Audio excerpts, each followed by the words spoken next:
من غریبم ای خدایا، جبر بر جانم مکن. از فراق نزدیکانم دیده گریانم مکن. دست و پای سالمم ده تا که یابم رزق خود. پیش مردم منتظری برده نانم مکن. آبروی و اعتبارم ده میان آدمان، سرخم و بی قدر و قیمت پیش یارانم مکن. ناکسان از بی ایمانی قلب آدم بشکنند، پیش ناکس مظلوم و محتاج و نالانم مکن. تو به هر فرزند من آداب و انصافش بده، در دم پیری من در کوچه سرسانم مکن. دارم امیدی کلان از رحمتت پروردگار، ای خدا هیچگاه جدا از دین و ایمانم مکن.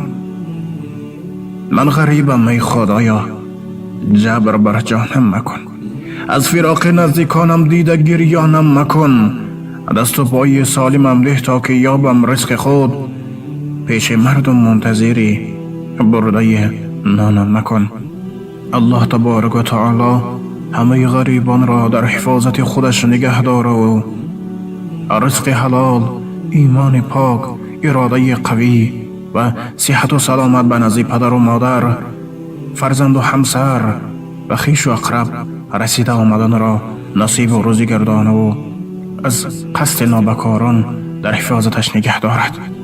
و البته نگفته نماند که بنده فقط خواننده این شعر هستم و مصرع‌های مذکور را یک برادر با واسطه سامانه واتساپ به ما دسترس کردند و الهی الله تبارک و تعالی قلم نویسنده این مصرع‌ها را برا گردانه و در حفاظت خودش نگه بدارد.